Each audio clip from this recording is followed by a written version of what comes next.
If you're trying to sell your home, the absolute worst thing you can do for yourself is be there to help show the home and meet the potential buyers. Okay, so you're trying to sell your home and you want to do it fast and you want to get the most amount of money possible. The worst absolute possible thing, in my opinion, that you could do is, as the seller, be there to try to sell your own home. And I get it, you're the expert at your own home. You've lived there for the last 20 years or 6 months or however long it is. You know the home inside and out and better than anybody else. But here the deal is, the people that are buying the home, for the most part, really don't care. You know, at some point, if you got a really complex or unique property, showing them the ins and outs or how to turn on the generator or, you know, whatnot, that does become important, but not starting out. You want to be able to make the home open and enjoyable and get people on the hook to, you know, be excited about your home. And the fact and the truth of the matter is when you're there trying to sell your own home, it's making people feel uncomfortable. It's not allowing them to be able to explore your home. It's not allowing them to be able to go open up kitchen cabinets, see if it's going to work for the family. Is there enough space? Is there too much space? And it's just not giving them the space that they need to be able to feel comfortable on deciding if your home is right or not. So if you are wanting to sell your home and you're wanting to sell it quick, that's our number one recommendation. Don't be there when potential buyers are there to take a look at the home. We've seen so many deals get crushed because the sellers and buyers just didn't get along, or the seller's talking too much. The seller always thinks that the home is the best one on the block. Let the buyers be the one to determine that, and you're gonna have a much better chance of getting your home sold faster and probably for a little bit more money. My name's Chris, myself and business partner. We are the owners of White Whale Real Estate. You have made it to the original Living in New Smyrna Beach YouTube real estate channel, where we go over all things in the New Smyrna, Volusia County area. So it'd be real estate, hidden gems, interview with locals. If you want to live here or you already do, this is the channel for you. And today we wanted to go over 5 things that we see are absolute deal killers when you're trying to sell your home. So the number one we already went over. We don't want to leave you waiting for anything. So that is going to be the number one worst thing you do as a seller, is be there for the meeting of potential buyers for your home.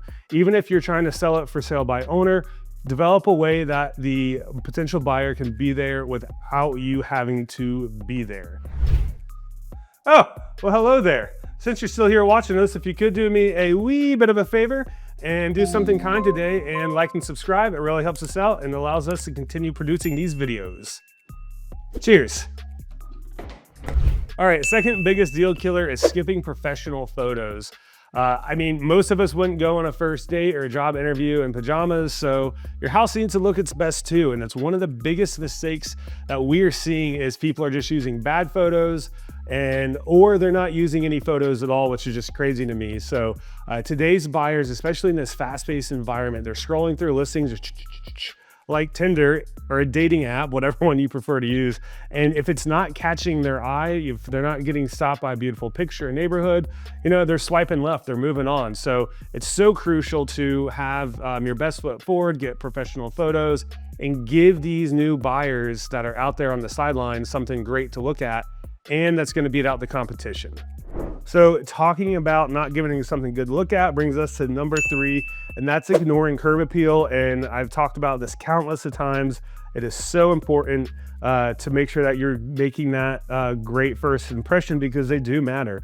If a buyer is going to pull up to your home and they see overgrown grass, chipped paint, a creepy looking front door, you know, whatever it is that's making your house not look desirable, they're already going to be mentally checking out, and the curb appeal is really what sets the tone for the entire showing. So you get one chance to make it count, one first impression. So make sure that your outside is really looking great and that you get the photos to couple along with that. Huge mistake if you have a great outside and you don't take the photos to showcase it. So, you know, back to the online dating thing, think of curb appeal as like your online profile picture. If it looks bad, people are not going to bother looking any further.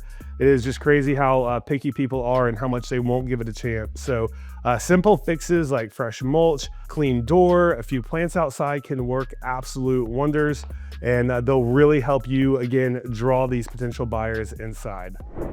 All right, as I settle into a bathtub at one of the newest listings we have in Menorca and New Smyrna Beach, let's move on to number 4, ignoring small repairs and odors. This one is, I really think, goes under the radar with most people. You know, you got that whole nose blind thing, but you know, let's be real. If you're a seller and your house smells like pets, old food, gym socks, the buyers are gonna run for the hills. Also, just kind of the repair aspect of it. Today's buyer is very sophisticated, and if they see things for repairs, like little repairs, chipped paint, leaky faucets, broken handles, what that is telling them is they're making the assumption that there's gonna be a huge, bigger problem somewhere else. Meaning if you can't take care of the little things, they're thinking you definitely can't take care of the big things or have the money to. So all they're thinking is a lot of deferred, hidden maintenance going on. So just do an honesty check with yourself. If you've got a bunch of kids, if you've got a bunch of animals, even if you just have one of each, those things do start to add up, and you can do little things like having designated areas for shoes for the kids or different things for the pets, but it does make a big difference. And I can't tell you how many homes that we've looked at with buyers where they've immediately walked out because the odor was just too bad. So especially if you have smoking or anything like that going on in the house, fresh coats of paint can go a really long way in helping the odor situation out. So really check yourself on number 4, odors and small repairs. Number 5 on the worst things you can do to get your home sold fast is making your property difficult to show. So what I mean by that is giving your home limited access. So the less access and the less ease of accessibility potential buyers have to get in your home is going to make it harder to sell and keep it on the market longer. And the longer a home sits on the market, the more people think there's something wrong with it.